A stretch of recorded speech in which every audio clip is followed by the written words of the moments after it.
I'm Cinnamon Cooney, your art Sherpa, and I want to talk to you today about how to be highly successful at doing a daily painting. Maybe you've heard about daily painting because you saw something for Acrylic April, or perhaps you learned about this amazing transformation tool through another resource. But no matter how you found out about it, painting every day for a long period of time can totally transform you as an artist, helping you achieve many of your personal goals. So let me share some strategies that I personally have with you to help you succeed in whatever those goals might be.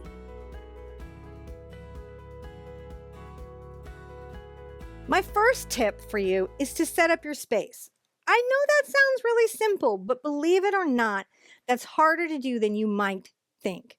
Go into your area where you know you're going to be creative. It could be at your kitchen table, it could be a guest room you're converting, it could be a garage studio, wherever it is, and begin to set up that space so that you can simply sit down and work with nothing between you and the artwork. Make it neat, make it organized, make sure that you have all the supplies and everything you need, and make sure that wherever you set up this daily painting practice, that it's sacred and it won't have loose papers on it, keys, toys, anything that you're going to have to stop and address before you begin being creative. It's really important that you find that space for yourself so that you can make this next tip really work.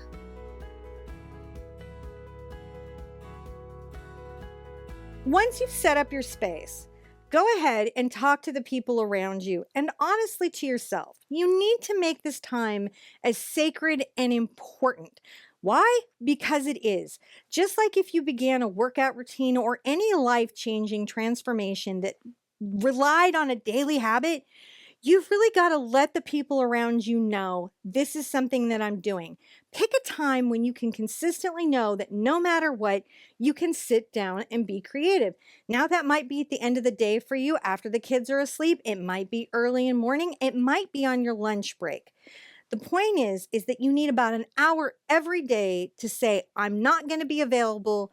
I can't deal with anything else. This is my art time. If you treat it as important, the people around you will treat it as important, and it's okay to speak up and say, this matters to me. This is something that I'm doing, and I need your support to understand at this time, my creative time belongs to me.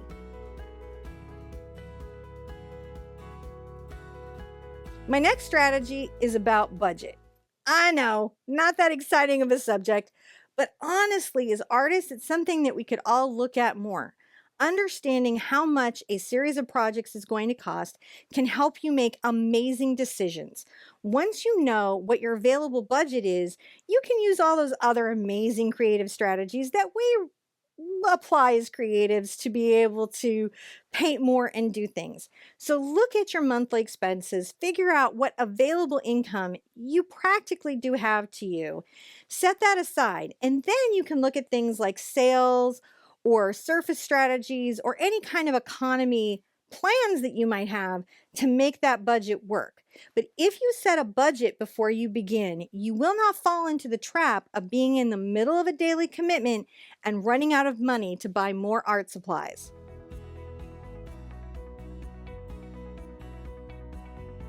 An important tip that may really help you succeed in painting every single day is limiting your palette. Look, I love paint. I love all the paint. I want all the colors of all the brands in my house like a big giant art store. It's what I want. Maybe you want it too. I like to say I'm a paint dragon. I want to hoard all the color. But on a daily painting, one of the things that helps us be successful is to not trip ourselves up with having to make a lot of needless creative decisions. That way we can focus on the important creative decisions that we began the daily painting for in the first place.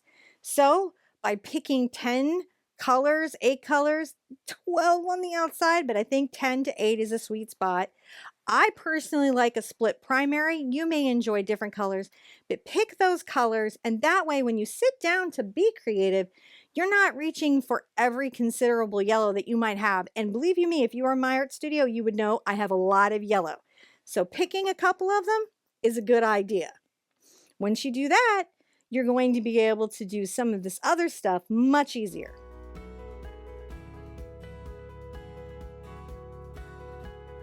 Daily painting is about seeing things that are sometimes more challenging for artists to identify.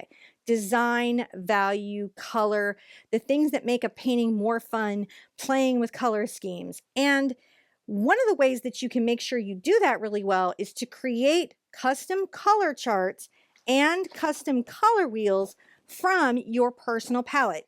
So you've done your limited palette and now you want to know what you can make with it by doing one of these really fun, and they're actually, I know this looks like a lot of squares, but it's actually really fun to do. By doing one of these color charts, you can see all the possibilities, hues, values, tones, everything that you have available to you, so that when you do sit down to do a painting, you're not working out what this might be or this might be. You're just sitting down to decide what split primary palette are you going to use today.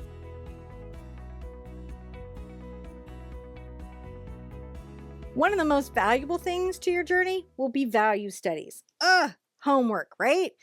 Artists, we don't really like it, but it is helpful to us.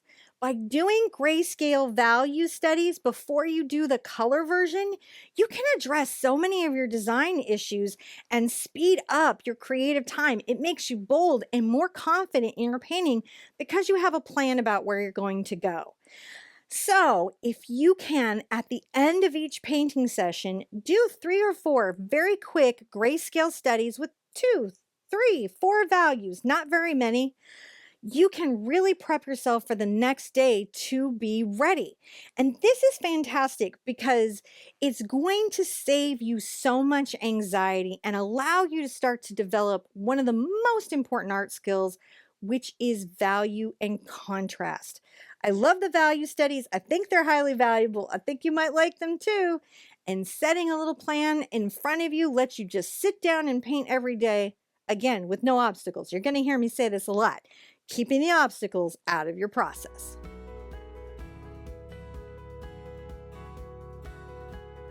So before I began my first daily painting practice, I had a problem. It was a big problem. I like to work on big canvases. In fact, I wanted canvases as large as my wall so that everybody had to look at them. It was a whole thing for me. But when I began a daily painting practice, I realized this is a marathon, not a sprint. So I had to learn to start to work small. And along the journey, I kept trying to lean into big canvases and it would exhaust me. I've talked to many of my friends that have done this, and one of the tips that I can give you that will really help you is to pick a smaller size canvas. Something 12 by 12 or under. It doesn't have to be a square. It just has to be a size that you can complete in a reasonable amount of time that isn't going to wear you out in each individual project. Believe you me, you'll be back to the big canvases before you know it.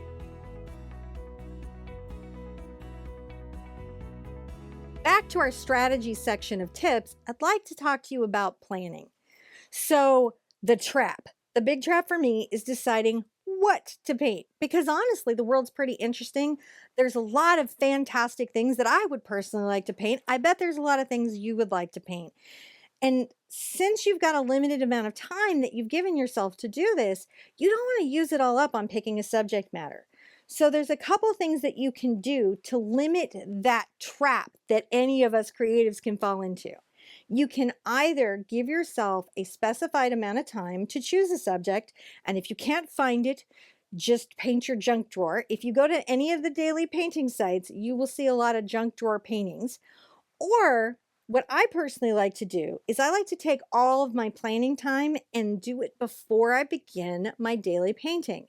So before I begin day one, I plan all of my days. I pick all my favorite images, things that I know I'm going to want to paint, and I select them ahead of time so that I have a process. Either way works great, but what you don't want to do is spend 2, 3, 4 hours picking a painting, because you probably told the people in your life that you're going to be unavailable from a certain time to a certain time, and they're not going to give you a bunch of extra time to be creative outside of that. So it's a good way to do it. Plus, you won't be wearing yourself out picking out what to paint. Though, it is fun and probably one of the best things.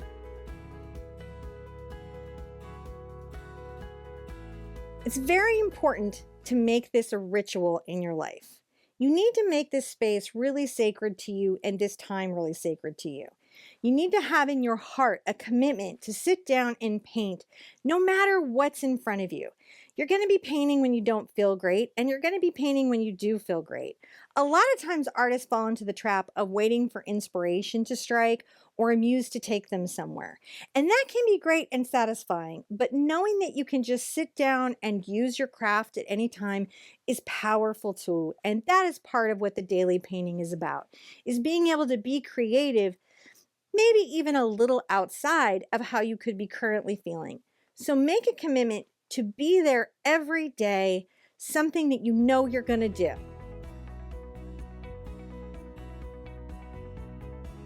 The next strategy I have for you is about acceptance. As artists, it's very hard for us to accept our work. We're very critical people of ourselves. And honestly, we shouldn't be, but it's a journey, right? So in that process, you need to set your expectations before you start this daily painting project. It will really help you out later, because I'm going to tell you a secret. You're going to love and you're going to hate some of your paintings. You're going to be all over the map emotionally, quite frankly. You are going to experience emotions that you have never felt before, many layered experiences that will be coming up during this time that you're like, wow, where did that come from?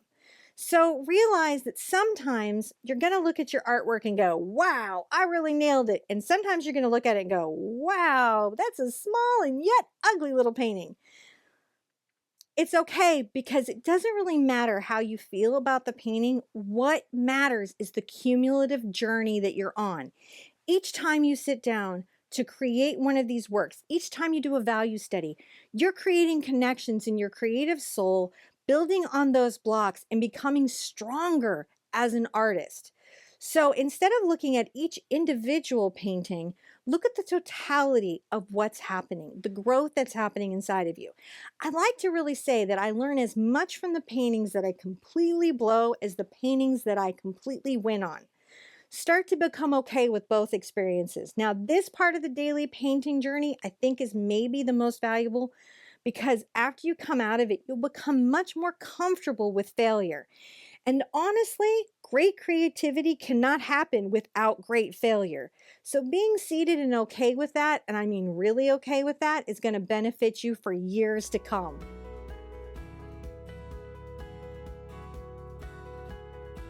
Now, it wouldn't be a YouTube video unless I put in a little bit of controversy. And this next tip, which I honestly did use every time I've done a daily painting, is do an abstract. So for me, because I paint a lot of objective work, that means things that look like things.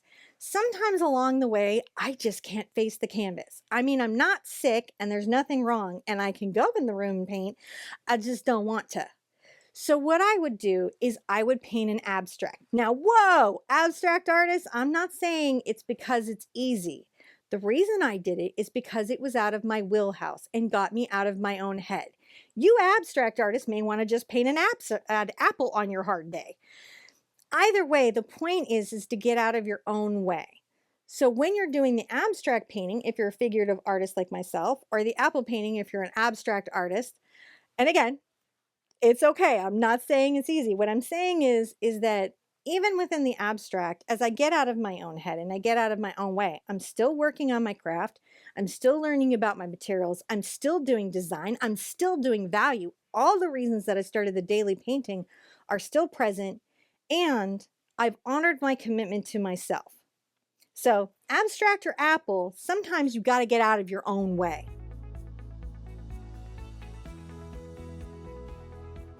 Watch the clock. So one of the great things about being creative and painting or coloring or anything that you do in our space is the fact that you lose track of all time and get lost into your work. Isn't that the best thing?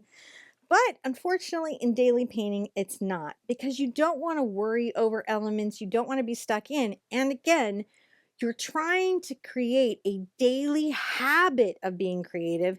And that means you may not have 6 hours every day. So if you've given yourself a specific amount of time, you really want to hold that. Now, my personal advice is keep the actual painting time. That's when you sit down, brush to your canvas, to 30, 45 minutes or an hour, but not more. This is going to be beneficial to you in several ways. One, you're going to be able to sustain it longer. Excuse me. You're going to be able to sustain it longer. And you're going to show the people around you that you told in the beginning, if you remember, that this is important to you and you're going to be doing this and they can't bother you between this time and this time. You're going to be showing them that you mean what you say and that your creative time is as meaningful as anything else that you're doing in your life. So making sure that you keep those times limited, you don't fall into a creative hole, because there will be time to do that later after your daily journey is done. You can get back to those long meanders through your canvas. But right now, it's about getting down to business.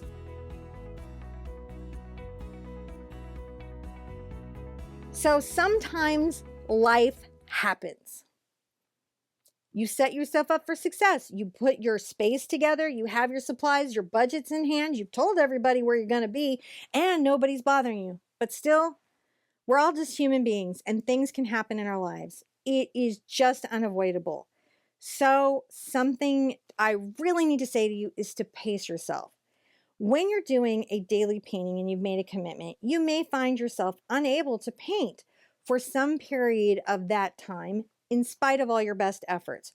Rather than sitting down and trying to do 5 paintings to make it up, try to add that time on the back end of your goal. You don't have to do 30 paintings within 30 days. That's not actually the goal. The goal is to create a consistent habit of being creative so that you can grow your own skill set. So don't feel like you've got a powerhouse through a bunch of crazy little paintings that you're catching up so you can post them online within some arbitrary set time that you gave yourself. Remember, if it's 365 days that you've decided to paint, you can add those 5 days at the end of the 365. You don't have to make them up. And also, and this is so important, be forgiving of those moments. Don't beat yourself up. It doesn't help at all. If it did, I would tell you to do it, but I have to say, from lots and lots and lots and lots of experience, being hard on yourself doesn't help you paint better in any way.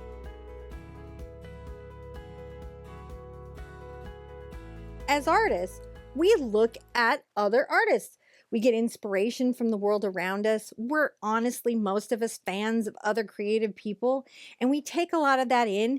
And to be truthful, we could compare ourselves to those icons that we look up to a little bit and maybe assess ourselves as not being so amazing.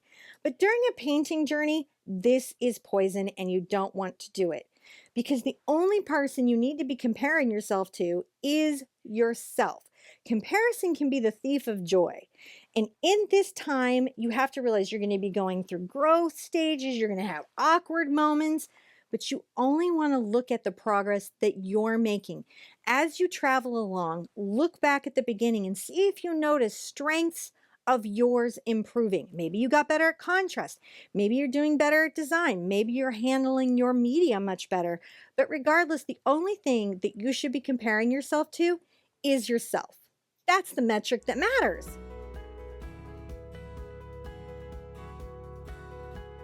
My final tip, and maybe one of the most important ones, is that, have you ever heard your mom say birds of a feather flock together? Well, in our lives, we have many people that we love, and some of them get our creative journey and some of them may not. But during this time, you need people around you that get it. You need people around you that can say, yes, you've got this. It's okay. You can keep going. You need support. You need encouragement. You need to know this is doable, because at some point, I don't know when it's going to be, but you're going to be sitting there in front of your easel just questioning every decision you've ever made that got you to that point. And at that moment, you're going to want to reach out to somebody who's going to say, you know what? You've got this. You're going to get through this. Just get this one painting done and tomorrow will be better. You do not need the friend who's going to be like, look, you can quit at any time. It's just art. So it's very good to find community that understands what you're specifically going to. Now, you can check out acrylicapril.com. You can find our many groups of support, and also find maybe in your local area a group of artists that have done a daily painting that will understand what your experience is. But the point is, at the end of the day, whether it's online or whether it's in person, you have to find your people, the people who are also on this journey. Even though we're going alone, it can be really nice to have a friend to tell us that we can make that last step or we can complete that last painting. And to this end, I'd like to be that for you. If you're sitting on the edge, on the precipice, wondering if you can do a daily painting, I want you to know that you can. You can absolutely do this. This isn't an art show, it isn't a talent contest. This is an adventure, an art adventure that you can begin today. I hope these tips have helped you. I know you're going to be better at the end of it. I'd love to see what you've got going on. Be good to yourself, be good to each other, and I want to see you at the easel really soon. Bye-bye.